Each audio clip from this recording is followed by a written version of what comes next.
Welcome to What Could Improve Work Sustainability for People with Heart Disease. We're glad you're here. My name is Yusra Benjeloun, Administrative Coordinator and Project Manager with the Work Wellness and Disability Prevention Institute, and I'll be moderating the webinar today. This webinar is made possible through the support of the Community Gaming Grant Program through the BC government, as well as donations and memberships to WWDPI. We thank our program partners, Pain BC, Sport Chronic Pain Network, Canadian Council on Rehabilitation and Work, Education Advisory Committee, and speakers who contribute to this webinar series. While we're waiting for others to join us, I'll go over a few technical points for the webinar. You should be able to hear the presentation through your computer or speakers or through the conference call line if you dialed in. Please use the question box to submit any issues you may be experiencing and to ask any questions you have related to the presentation. We will collect questions submitted throughout the presentation and follow the presentation with the Q&A based on the questions submitted. Following the webinar, any questions not answered in the allotted time will be answered and distributed after the event. The presentation will be recorded and posted for free on our website within a week, along with the slides. You will be emailed the direct links for all of these items when they're available. As I mentioned, my name is Yusra, and I'll be moderating the webinar and Q&A session. Our presenter today is Dr. Fergal O'Hagan. Dr. Fergal O'Hagan is a senior lecturer in the Department of Psychology at Trent University. He's also a registered kinesiologist with the College of Kinesiologists of Ontario and consults to LifeMark Health around disability management and professional development. Dr. O'Hagan's experience includes progressive positions in public and private sector healthcare as a clinical kinesiologist, program manager, and private practice operator. O'Hagan holds a Bachelor of Science in Physical Education from the University of Saskatchewan, a Master's of Science in Adapted Human Biodynamics from McMaster University, and a PhD in Exercise Science from the University of Toronto. He has completed postgraduate and postdoctoral training in work disability prevention research. O'Hagan has researched and published extensively in work disability issues with a variety of clinical populations, including individuals suffering from cardiovascular disease. His current research focuses on communicating among return-to-work stakeholders and activities of mental health professionals in work reintegration. And now I will hand it over to you, Fergal. Okay, thanks, Yusra. So thanks for signing up for the webinar today. As Yusra said, I'm Fergal O'Hagan, and I'm at Trent University, and I'm happy you could join me for this session focused on helping workers sustain work following the onset of heart disease.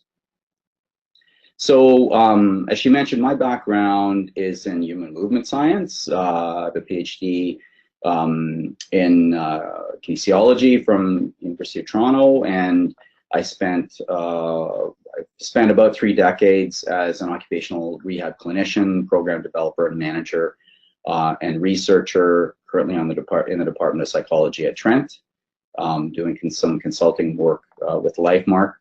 And my research program focuses on factors enabling and constraining return to work, both at the level of the worker as well as level of systems. And on the personal side, I enjoy Guinness or two and play and coach rugby. So, as Yusra alluded to, I've done quite a bit of research on cardiovascular disease and work reintegration, and I published a number of papers in peer-reviewed journals looking at the influences of workplaces and medical and rehabilitation services on the return to work experience of workers with cardiovascular disease. I also have rehabilitation experience in working with these individuals and helping them get back on the job. And as explained to me, the focus today is sort of less on research and more on practical application.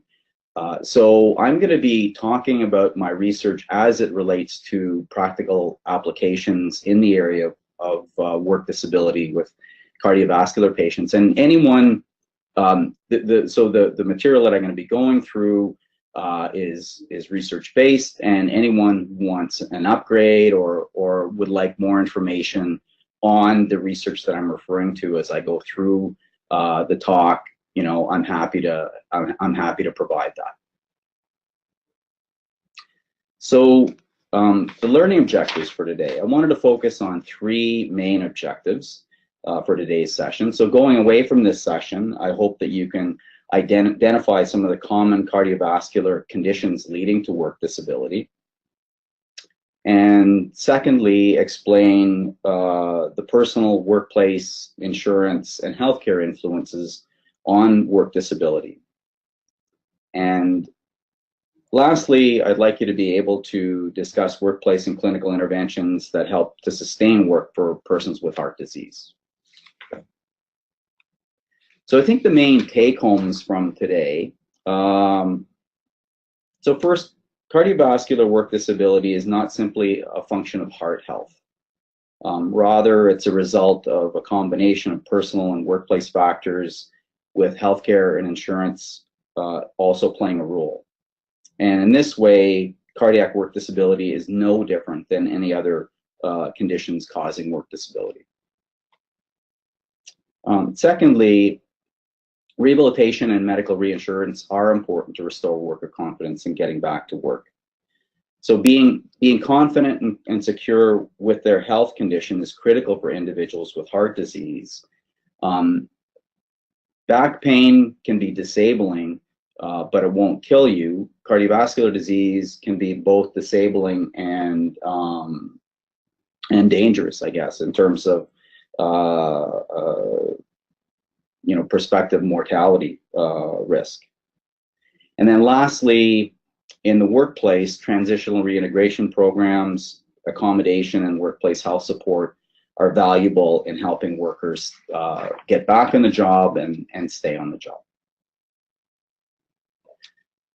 So in terms of the agenda, I'm going to present a case study of a worker from one of my studies who I think illustrates many of the issues we'll talk about, including a successful graduated return to work, and in the face of significant impairment and high job demands. I'm going to give a bit of background on the larger problem of cardiac work disability in the population. I'm going to present a framework for work disability prevention that's derived from research in a number of different populations, apart from cardiovascular disease, but I think is widely applicable here, and I think is helpful in understanding work disability. And from that framework, we'll discuss the personal, workplace, healthcare, and insurance influences on work disability. And then lastly, I'll talk about clinical and workplace strategies to improve sustainability. So I'm going to present the case of Derek to help orient us to the problem. So this isn't Derek, and Derek is not actually this individual's real name. But Derek was a male in his mid-50s. I came in contact with him in a study that I was doing, looking at the experience of auto workers returning to the job following disabling cardiovascular illness. And Derek was he's an auto plant assembler. He had long job tenure at the time I met up with him, 20 plus years at the plant. So as an auto assembler, he worked on a particular job, as it's termed, on the line. And the jobs are constructed such that the workers responsible for assembling a particular part of the vehicle. In this case, this was in the truck plant. And the worker has a circumscribed amount of time to get this done. And over the course of the day, the worker completes a job a minute, basically. And the jobs are the jobs, that is the vehicles that are being built up, are ferried around the plant on what are called automatic guided vehicles. And the guided vehicles have lights on them, and when the worker hits 25 seconds into the job, the light starts to flash, and at 40 seconds, it starts to flash really quickly. And 40 seconds is considered being overtime on a job.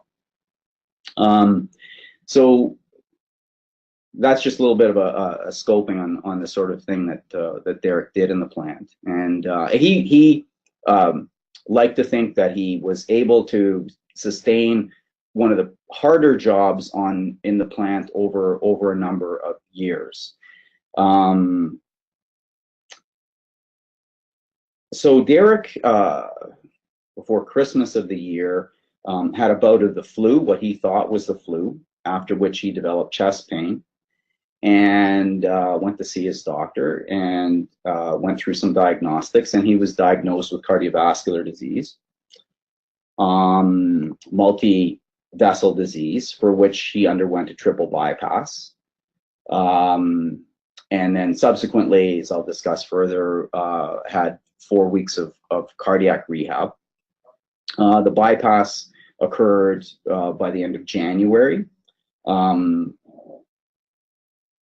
Derek went on to experience fatigue and reduced work capacity, a lot of chest pain and anxiety. The revascularization was pretty successful with him. Some of his chest pain, he had subsequent investigations of his chest pain, and it wasn't related to arterial blockage.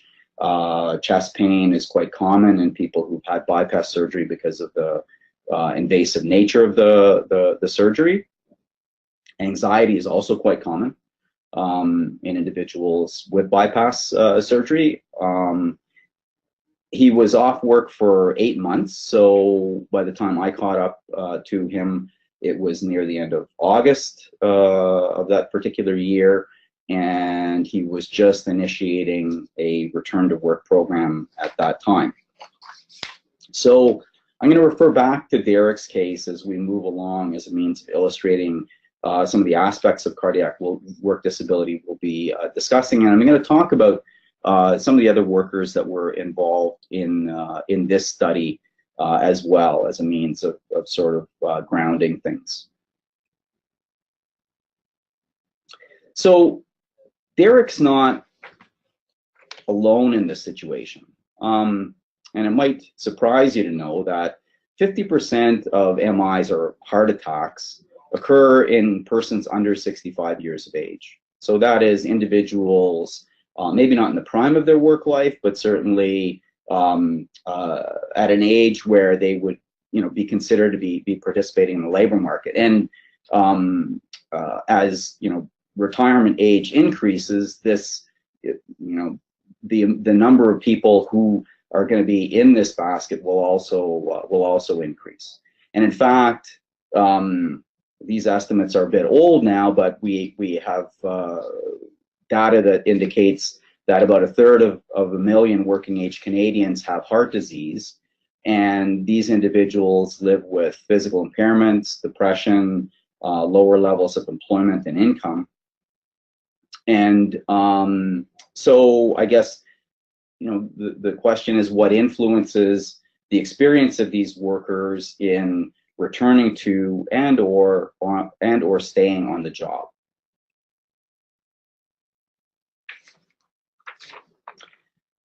As I'll discuss, cardiovascular work disability is not simply an issue of a bum ticker. When looking at a case such as Derek's, it's helpful to have a frame of reference to look at the different influences on cardiac work disability.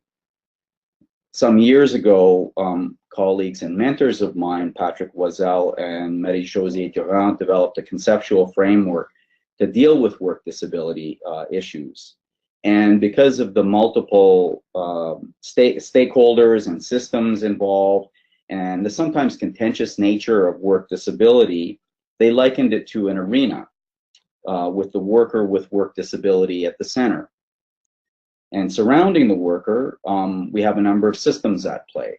The personal system, workplace system, healthcare system, and insurance system. And each of these systems plays a role in either maintaining or reducing work disability. And I'll talk about each in turn.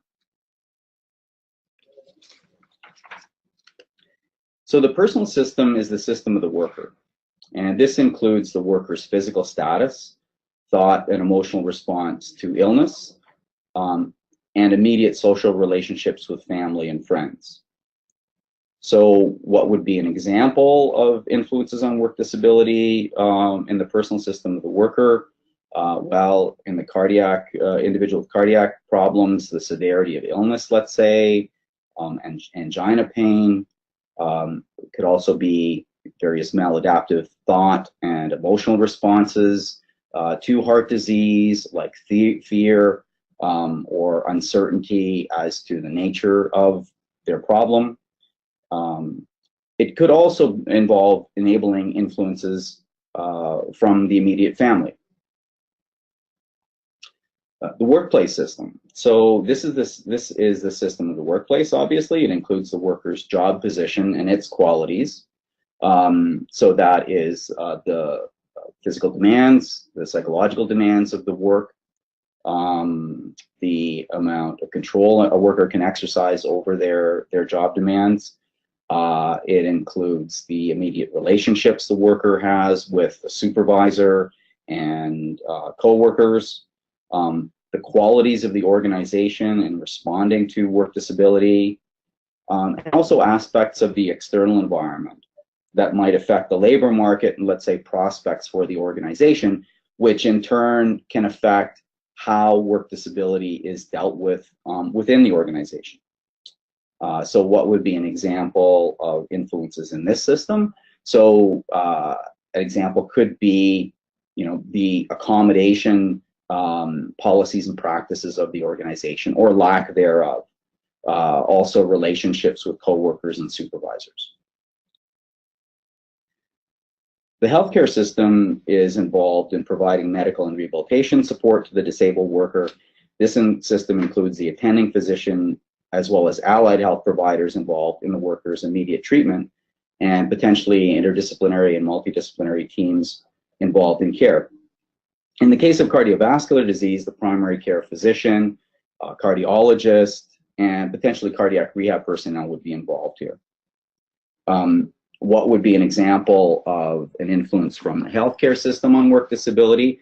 Well, sometimes we see iatrogenic influences. So a healthcare provider might have an unduly pessimistic perspective on an individual's prospects of getting back on the job, and in communicating those views to the worker takes that on board and builds the belief that they basically can't get back to work. The last system then is the legislative insurance system.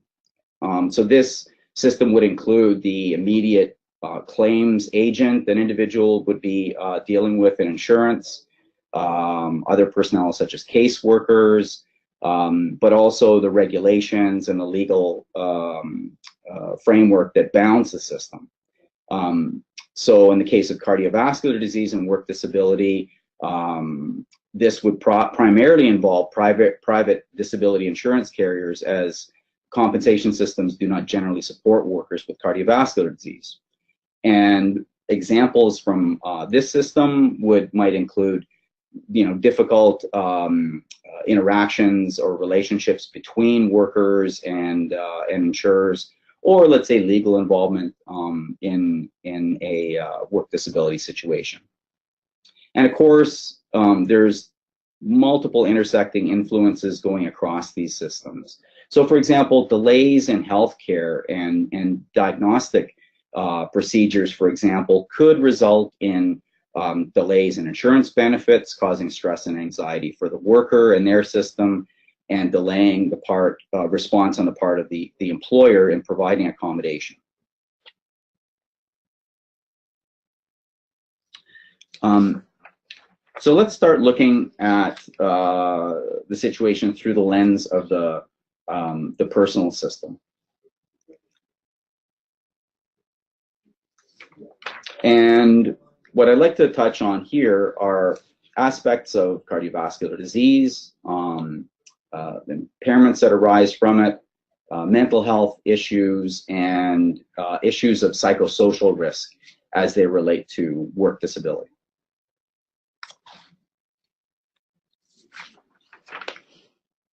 So the major portion, about 60% of cardiac illness results from cardiovascular disease.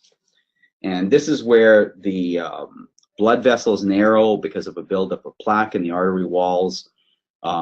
This creates problems because it reduces blood flow to the cardiac muscle, makes the artery more susceptible to blockages because of blood clots or plaques breaking off, or arteries going into spasm.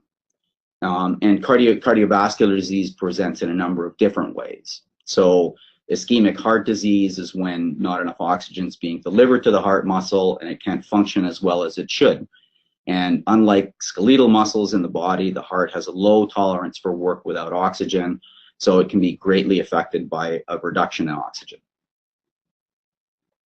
Angina is the sensation of pain that's associated with the heart muscle being deprived of oxygen. And angina doesn't mean that there's damage to the heart necessarily at that time, but rather that it's operating without sufficient oxygen. An ischemic event occurs when the heart muscle is deprived of oxygen for a period of time. This is commonly referred to as a heart attack. Heart attacks may or may not result in permanent damage to the heart muscle tissue. And ischemic heart disease symptoms include breathlessness, chest pain, and fatigue. The ability to sustain work output can be impaired as the heart is not working as efficiently or effectively.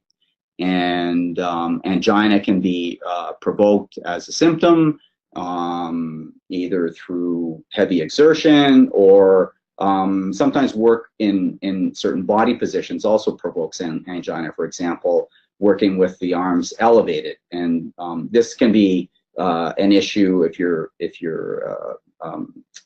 the individual is an electrician or plumber or another individual in the building trades that might be working in that sort of situation.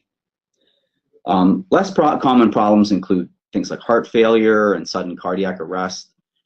So heart failure is when the heart has insufficient pumping capacity to supply the body's oxygen needs. Heart failure can occur when the heart is damaged from ischemic heart disease or when it's attacked by a virus. And sudden cardiac arrest is when the heart's normal electrical system short circuits and the heart stops. And a milder form of this is an arrhythmia where the heart sort of loses its rhythmic pumping motion and becomes inefficient.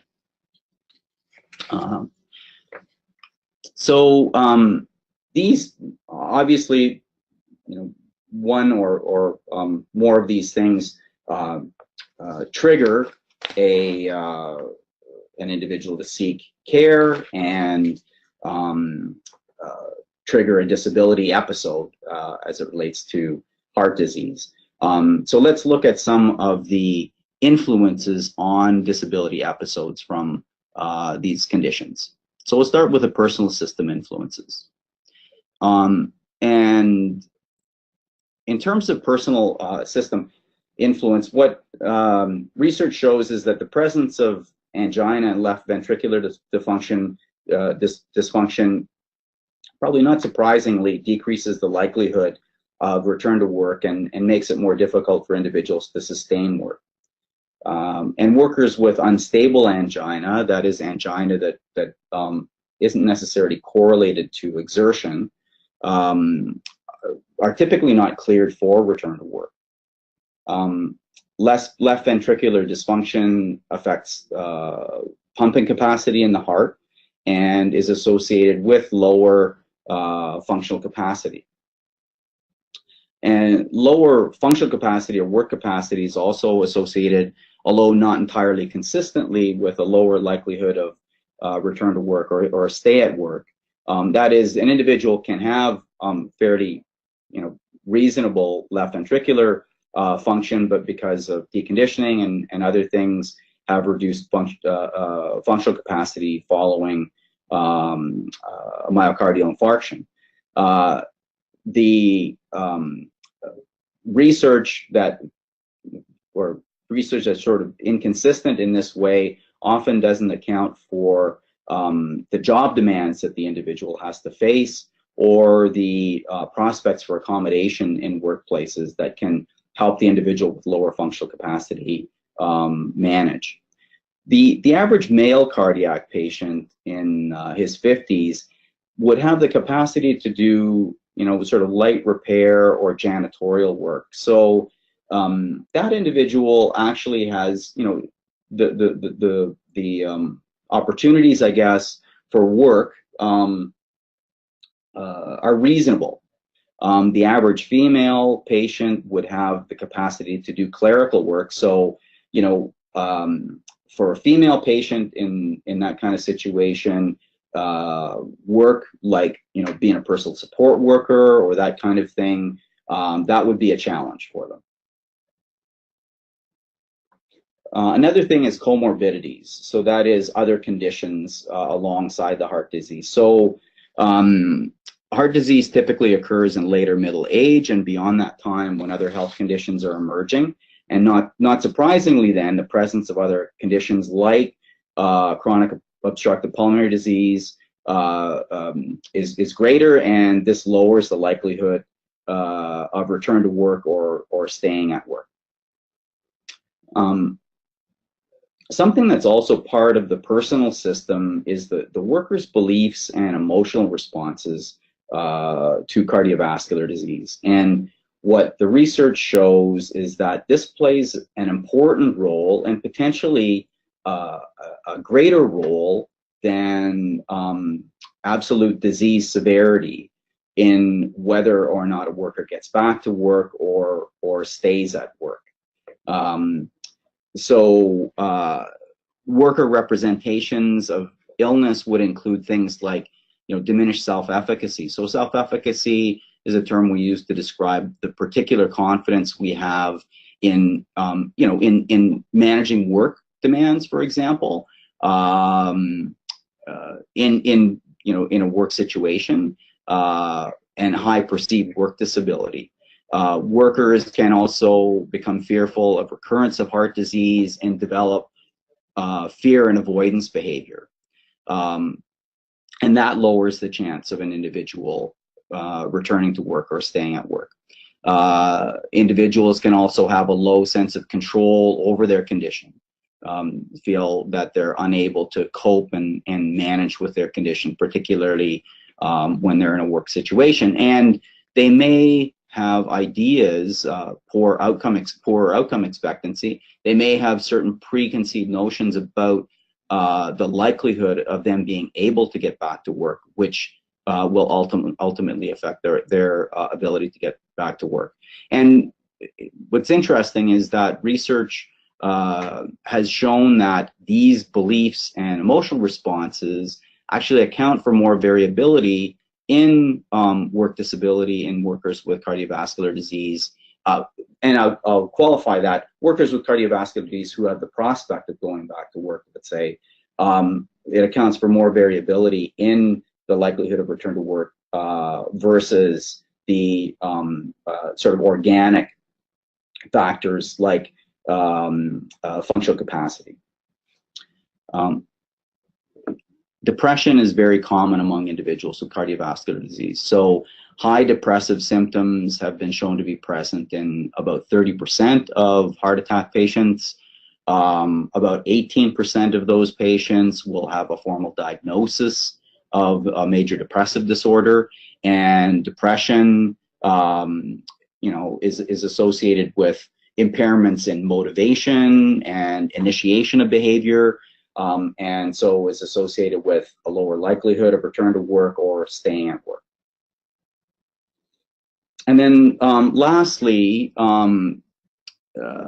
there's interesting research that shows that an enabling spouse, or significant other, may also play a role in recovery. So research demonstrates that having an excessively doting or concerned spouse is associated with lower work capacity, and self-efficacy among heart attack sufferers. Now, whether this is associated with work outcomes has not been looked at, but there's certainly potential for that.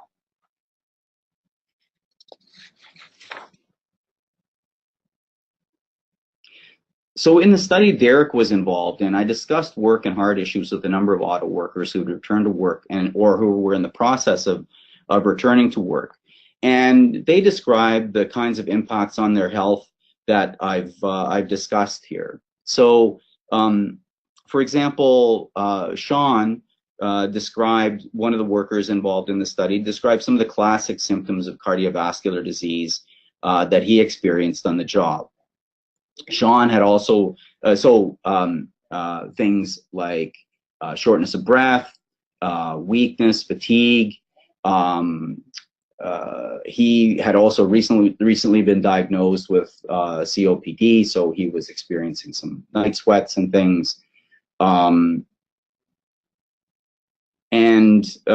Interestingly, many of these workers found that return to work to be more of a mental challenge that required adjustment in thought processes as much as getting their stamina back.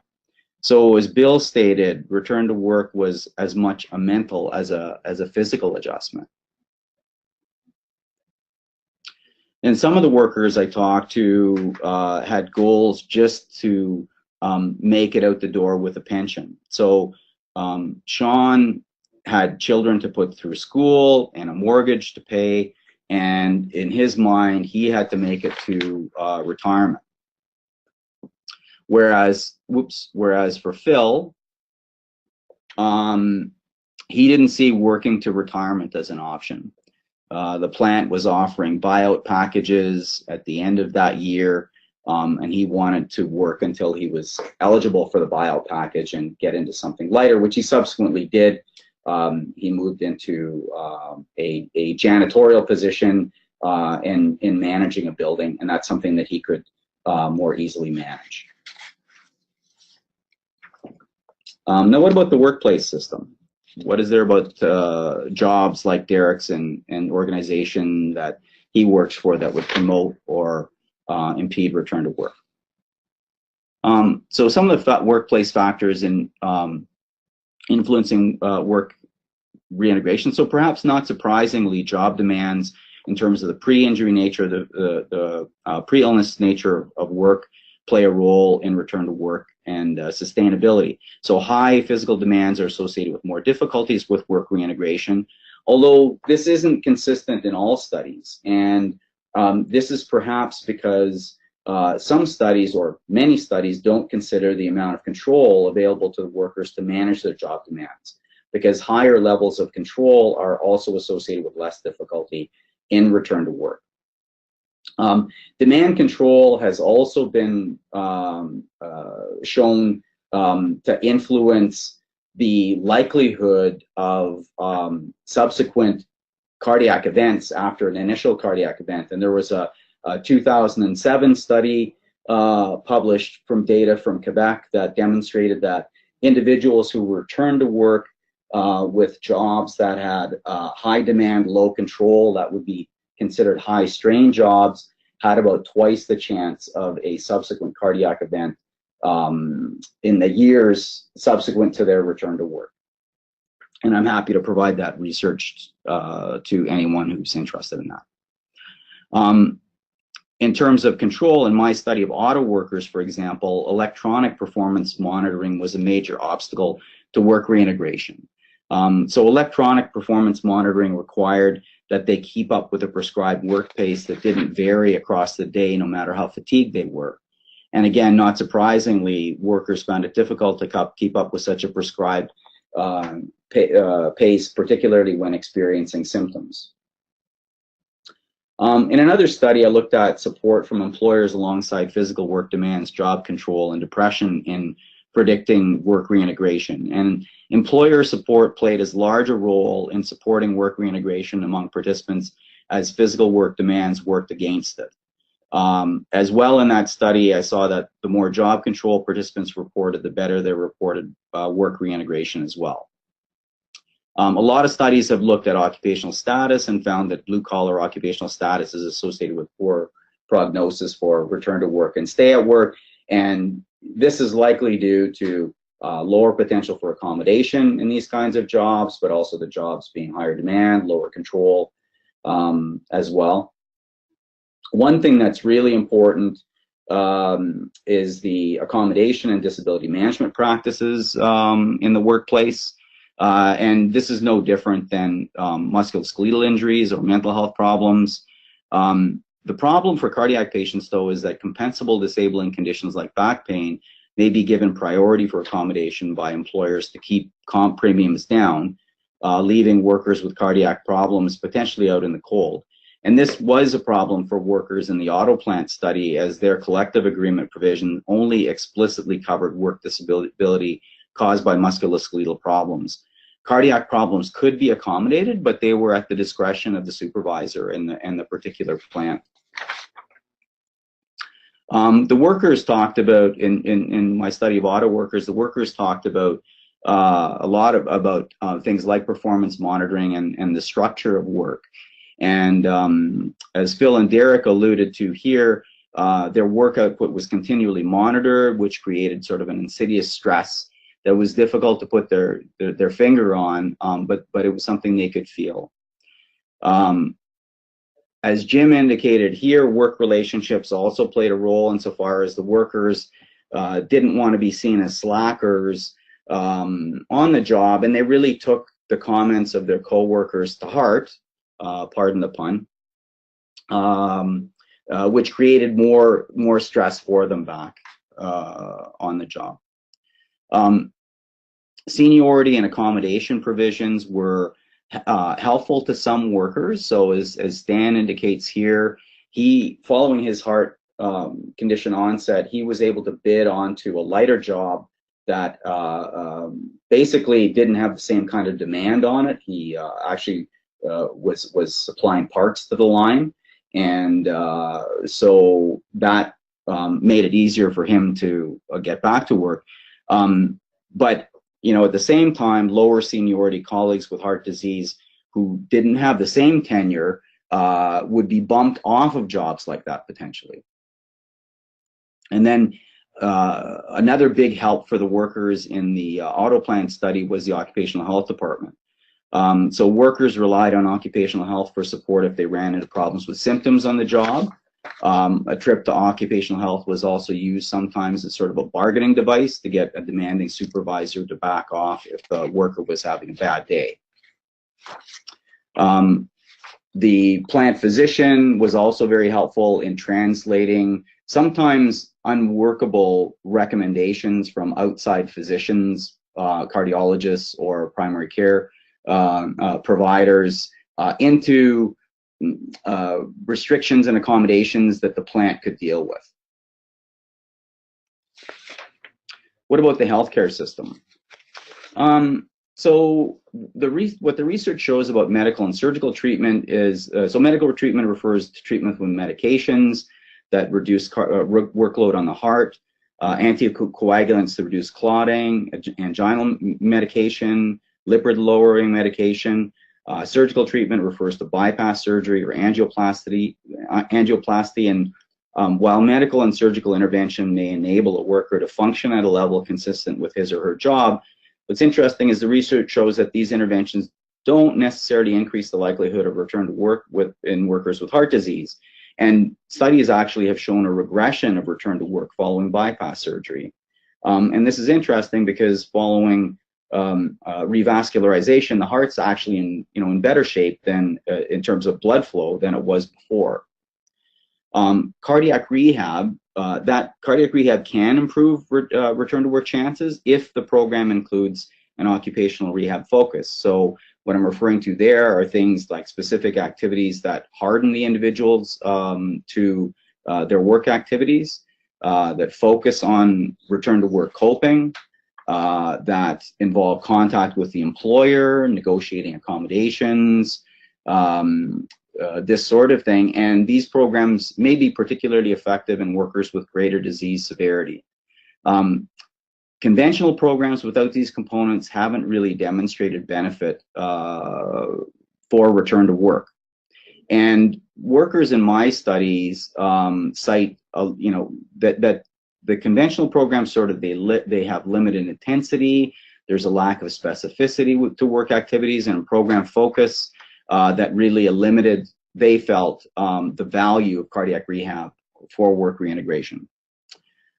Occupational medicine support at the workplace is really valuable in providing monitoring and reassurance, and there isn't a lot of research with this, but certainly in my research, on-site occupational health support provided a buffer of support to balance for the worker to help balance health and productivity demands, interpreting, as I said, work restrictions from primary care or cardiology, and providing immediate access to assessment in the case of symptoms.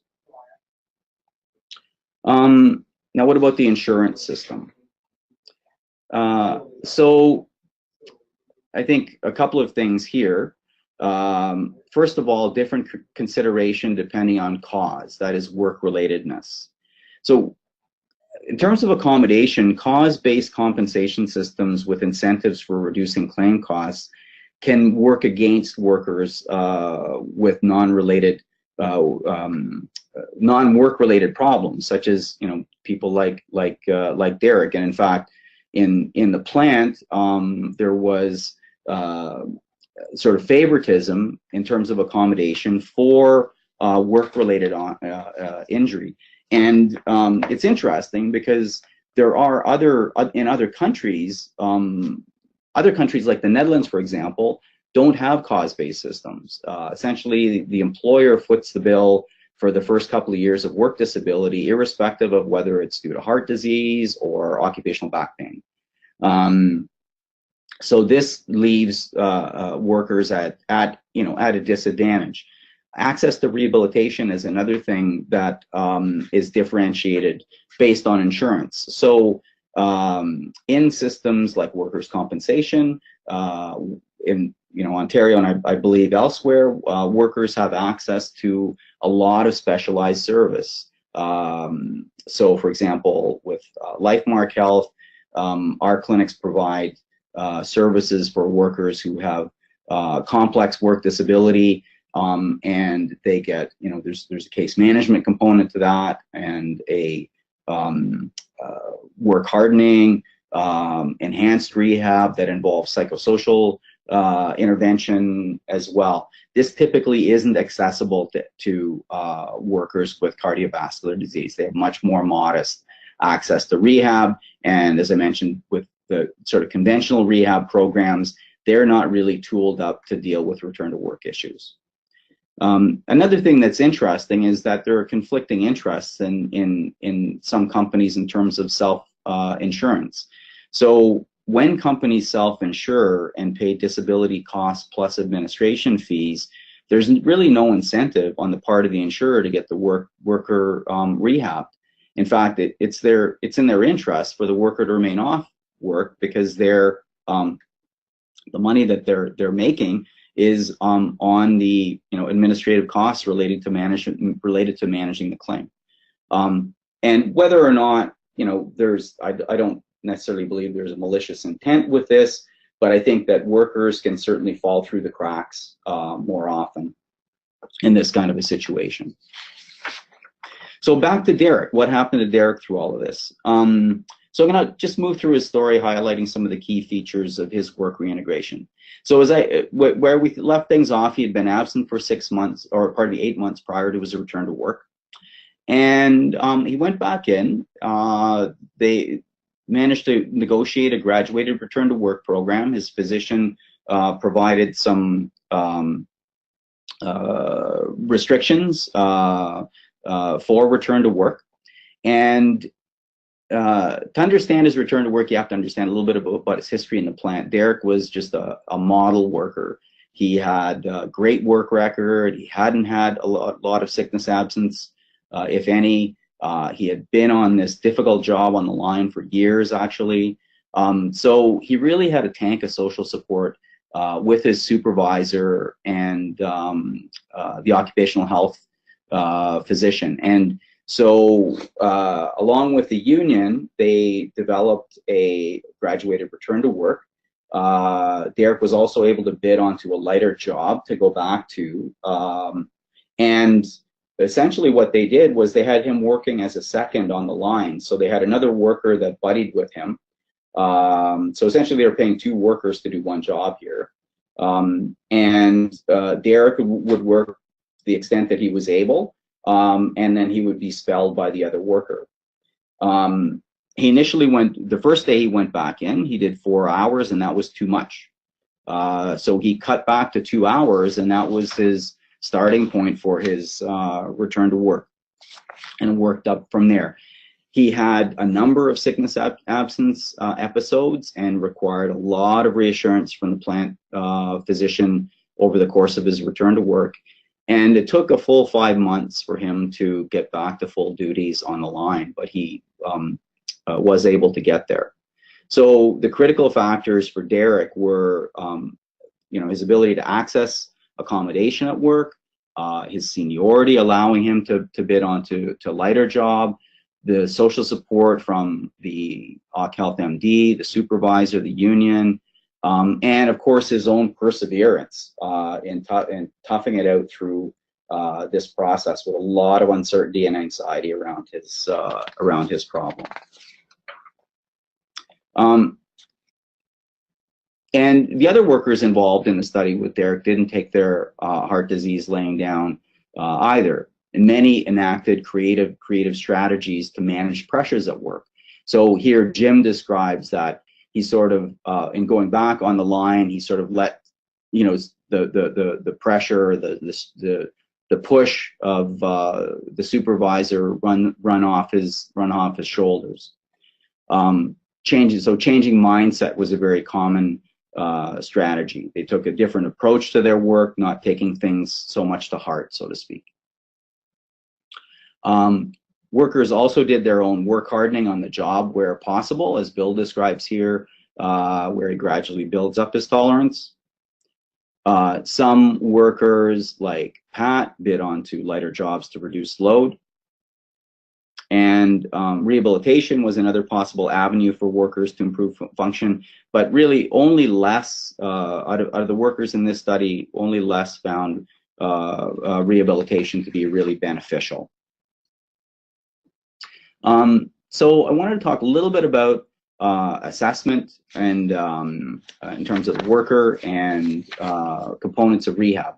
So to get a handle on work reintegration with respect to the worker, medical assessment is the first step. And in terms of workability, workers who have undergone revascularization procedures like bypass surgery are actually in better shape in terms of their cardiovascular flow than before the surgery here. The concern there would be more with chest wall healing. For workers with angina, it's important to determine the nature and stability prior to return to work. It's, while not the sole or maybe even the most important determinant of work reintegration, it is important to know what level of work the individual is capable of in terms of metabolic demand. In terms of, along with exercise testing, functional capacity evaluation may be necessary to assess things like materials handling ability. To understand worker fears and anxieties around return to work, it's important to find out what their personal perceptions of illness are in order that they can be dealt with. And it's also important to consider worker mental health, depressive symptoms in particular. In assessing the work, we often over-assess the worker and under-assess the context when looking at work reintegration. In assessing the workplace, a number of approaches may be helpful. So physical and psychosocial job demands analysis. So many workplaces conduct PDAs, much of it focusing on load handling. But for workers with cardiovascular problems, it's important to also get a handle on overall workability and the intensity of the work. I've used activity tracking devices to document physical activity on the job. For example, water technicians at the Peterborough Water Waste Management Plant walk between 10 and 12 kilometers per day and climb upwards of 50 flights of stairs. And this would be an important piece of information in considering work reintegration for such a worker.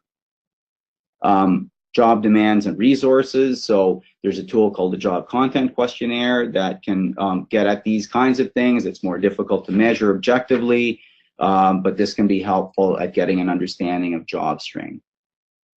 Organizational policies and practices. So there's a instrument called the Organizational Policies and Practices Questionnaire. If you're looking from the outside into an organization, gaining insight into disability management practices can be very beneficial to understand what a worker might be faced with. Maintaining margin of maneuverability during work in reintegration and beyond. So margin of maneuverability is a term we use to describe the leeway or wiggle room afforded to a worker during work reintegration. And ultimately, the amount of wiggle room a worker has between his or her capacities and the demands of the job will be a critical determinant of sustainable work reintegration. And understanding the work situations is the first step in establishing a margin of maneuverability. Some considerations for work rehabilitation for heart disease. So shaping functional thought and emotional representations of illness. It happens that individuals may have quite a few erroneous beliefs about their disease state and how it's affected by physical activity and work. For example, some individuals equate angina pain with cardiac damage, which is not the case. But it can be really scary for the person. And it's important. So it's important that the worker understand the nature of the heart problem and how it can be affected by work. Developing cognitive and behavioral strategies specific to the work situation. So participants in my studies have complained that advice from well-meaning healthcare professionals is impractical for their work situation. For example, one participant was told to sit down and rest when he felt tired by his cardiologist. And that's just not practical in the work environment that he was in. Understanding psychosocial and social, psychophysical and social demands of work, and consider an accommodation. So for musculoskeletal injuries, we focus on biomechanics, the biomechanical features of work. But with cardiovascular disease, we need to switch this focus to larger metabolic demands and aspects of job strain. Organizational supports, coordination for return to work, graduated exposure. So similar to musculoskeletal injuries, organizational supports for return to work are really important for workers with heart disease. And where I found them disadvantaged is in organizations who give priority to work-related sickness absence to reduce compensation costs. And lastly, with workers with cardiovascular disease, return to work goals and outcomes vary over the lifespan. And this is really a point of perspective. Work has a very different meaning for someone in their early 40s with a young family and a mortgage versus someone in their early 60s with grown kids and a paid mortgage. And part of rehabilitation may involve helping an older worker to make a decision about whether or not to go back. With a younger worker, it may be getting him or her to take the time to ensure a proper recovery prior to return to work. So the main takeaways, I think, are three. Number one, attend to psychological components of work disability in the work environment as much as physical impairments. Building exercise capacity is important, but if the individual is not confident about coping at work or the workplace is unsupportive, work reintegration will be difficult. Secondly, occupational rehabilitation may be needed to bridge the cardiac rehab with the workplace. And while there are some programs who do, most cardiac programs focus on exercise and lifestyle and are geared towards an older population, not return to work. Specialized service that focuses more on determinants of work disability may be required. And lastly, assessing the balance between demands and control and workplace resources available to the worker. So with cardiovascular illness, the job situation is critical to work reintegration, and ensuring a balance between demands of work and control afforded to the worker, and that there's adequate wiggle room for the worker in the job will lead to more successful and sustainable reintegration to work. So I'm happy to answer any questions that you have. I know that USRA has been harvesting questions from participants, and you can also get in touch with me directly through my email. Thank you so much, Fergal, for this very compelling presentation.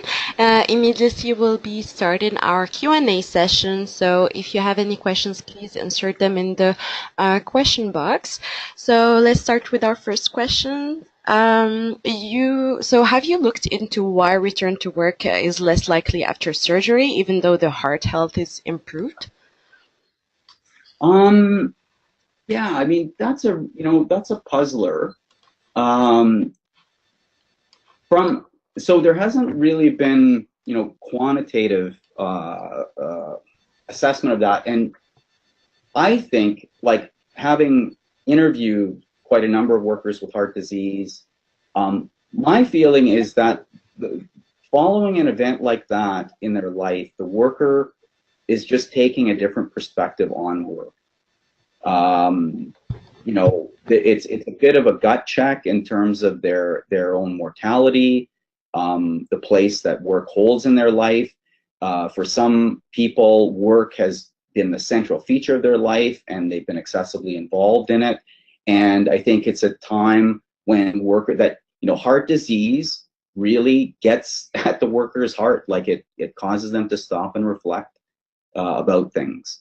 So I can't give you a hard quantitative answer to that, but that would be my impression, having talked to workers and sort of, with an ear attuned to the meaning that work has for them. Thank you for your explanation. So next question is, you mentioned that many studies showed that return to work is strongly affected by a patient's state of mind. Are there any successful coping strategies that you know of that are in place in the workplace to direct their thoughts or state of mind towards a more positive state, strategies that would improve workers' chances to return to work? Yeah, so there are, I mean, in cardiac rehabilitation programs, and particularly ones that are work focused, at least part of the focus, part of the activities involve psychoeducation that help to develop more adaptive beliefs around heart disease. And so, for example, working with the individual to understand, what's going on with angina, what what does it mean when you're experiencing that pain? What's your body telling you? And in helping workers develop, kind of a more, I guess, realistic representation of what's going on in their body, workers are more likely to engage in work. So the one study that employed an intervention that was focused on illness representations didn't demonstrate higher return to work rates, but what they demonstrated was earlier return to work rates among individuals with cardiovascular disease. So I'd say developing their representations that way. And then when looking at coping strategies on the job, I think that therapists really need to work, work with the worker. Like, you need to start where the worker's at, as opposed to coming in and giving a lot of kind of advice that might be well-intentioned, but not, really well taken up. There's a saying in social psychology: unsolicited advice is seldom welcome. And I think that really holds true. Like, practitioners face the prospect of diminishing their credibility in the eyes of the worker if they're just running off advice that's just not practical for them in their workplace. So practical coping strategies that are going to enable the worker to get through their work in a way that is less threatening for them, that they feel more comfortable with. I think that should be the focus. And in the auto plant study, a lot of it was mindset. Like, a lot of the workers in that study talked about that, how after their heart attack they had to develop a different mindset to their work. Before their heart attack, they had this kind of competitive mindset where they wanted to make the lights all of the time and ensure their work rates were up to par. After their heart attack, those ones that were more successful actually backed off of that. And that's one thing that Derek had a lot of trouble with over the course of his return to work. He was kind of unrelenting in terms of his focus on his work output, and he wasn't really willing to compromise. Finally, the plant physician, I think, managed to get it through to him that there had to be some give and take there, and he had to relax on that. Yeah. Thank you, Fergal. And our last question is do you know what kind of health compensations or help can an individual expect when facing cardiovascular challenges while this patient is away from work? Great question. So I can speak to the situation in Ontario here. Cardiovascular rehab is available to patients. Unfortunately, there are waiting lists to get into cardiac rehab programs. So, for a worker who wants to get, let's say a worker in their early to mid 40s who experiences a cardiovascular event, wants to get back on the job in an expeditious way. Let's say, goes through some stenting or maybe bypass surgery. If they're faced with times on a wait list, that's not going to be particularly helpful to them. Now there is, triaging around who gets into programs more quickly for sure. But I think the challenge in the public system is one of capacity, and then secondly, if you work with workers in their rehabilitation and disability management, don't really expect conventional cardiac rehab programs to be geared up for return to work. Do some research on the program that the worker is attending to see if they actually are doing return to work, and consulting with the employer, for example, or more aggressively building tolerances with workers. Yeah, so those would be two things. It's largely left to the public system, and I don't think it's particularly geared towards dealing with occupational disability. Thank you so much for being so kind to share your valuable knowledge. And Fergal, did you have anything to add before the end of our webinar? No, just thanks again to those in attendance. And if you want more information, including the literature that I've been referring through the presentation, just get in touch with me. All right. Thank you so much, Fergal. To our audience, thank you for joining us. We truly appreciate your support.